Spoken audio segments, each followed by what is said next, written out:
grab your tea or coffee. We are going to dive into a trick that I use to make my paintings a little more interesting and,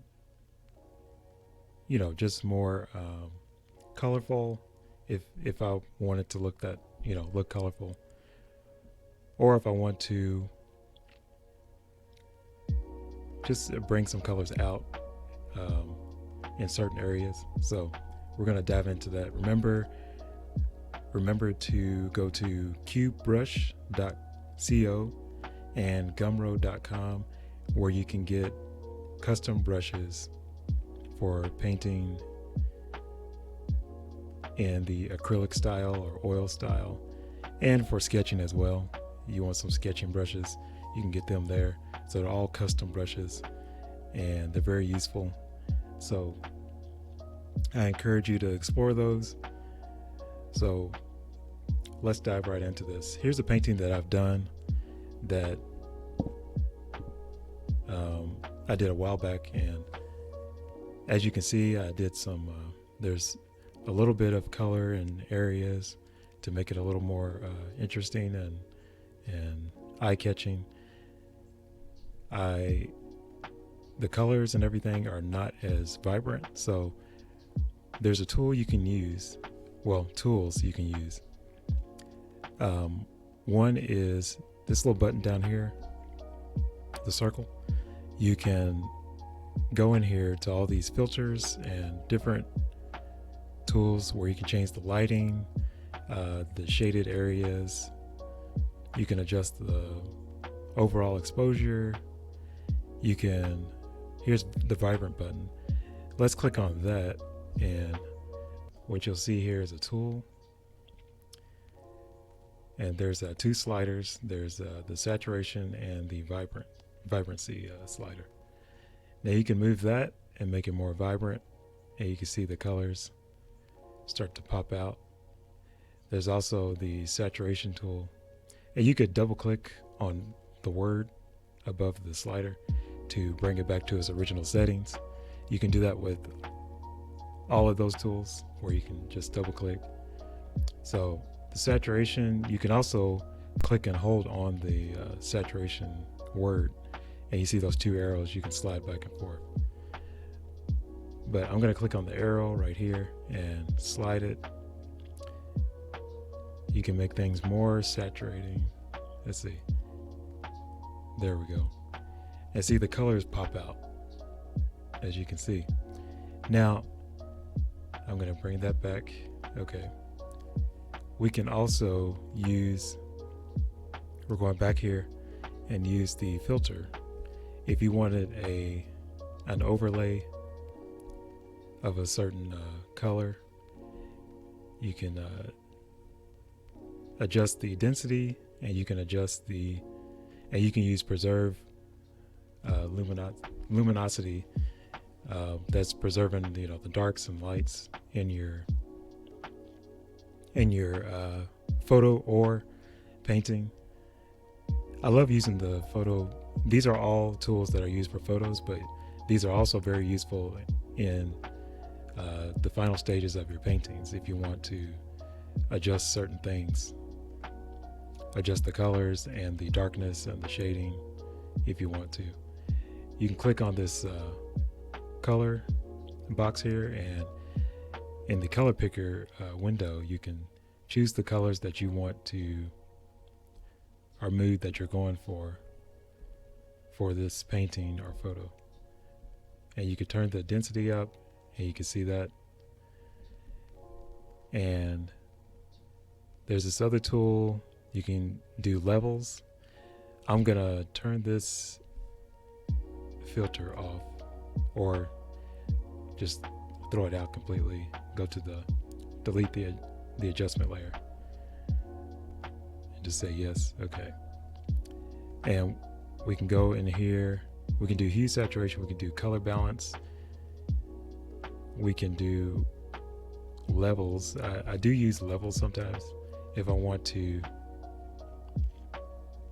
Let's see, if I want to make certain areas darker, I just turn that down, this middle arrow right here, slider, and I could turn that down, and you can see her hair is darker and everything. Now you can press Control I and actually, and you see that it's black in this mask. What you can do is choose a soft brush or whatever brush you want to use, and make sure the color that you're using right now is white, because what you're going to do, and I'll turn this up, and you can darken just certain areas. Like if I want to just do the eyes, and I can turn the opacity down so I can bring this in gradually so it doesn't look so weird. And you see I can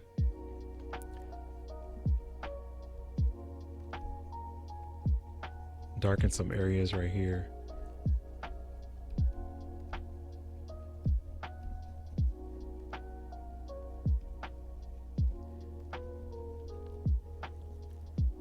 And what you're doing is bringing back the mask gradually.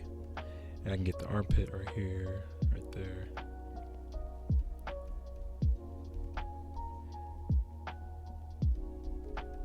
That's the way you can do it.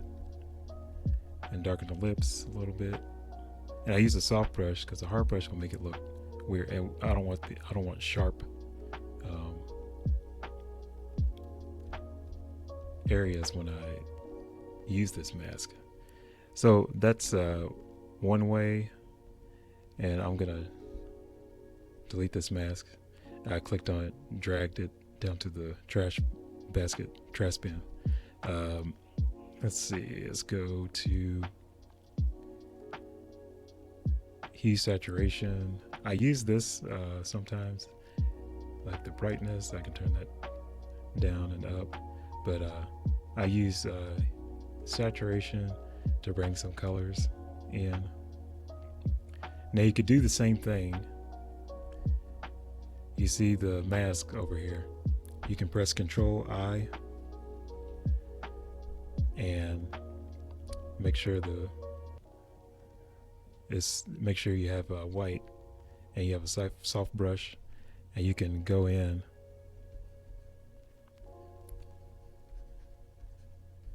and gradually bring in some color, because you might want more color in the main parts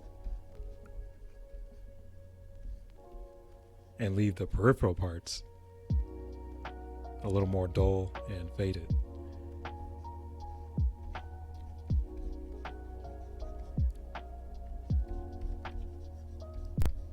So that's pretty neat. That's just and make sure to go in. I always encourage everyone to just go in here and experiment, and remember they all use mask, so whatever you're using, you can always bring it back using that technique where you do Control I, you inverse the mask to hide everything, and then you can slowly reveal those adjustments.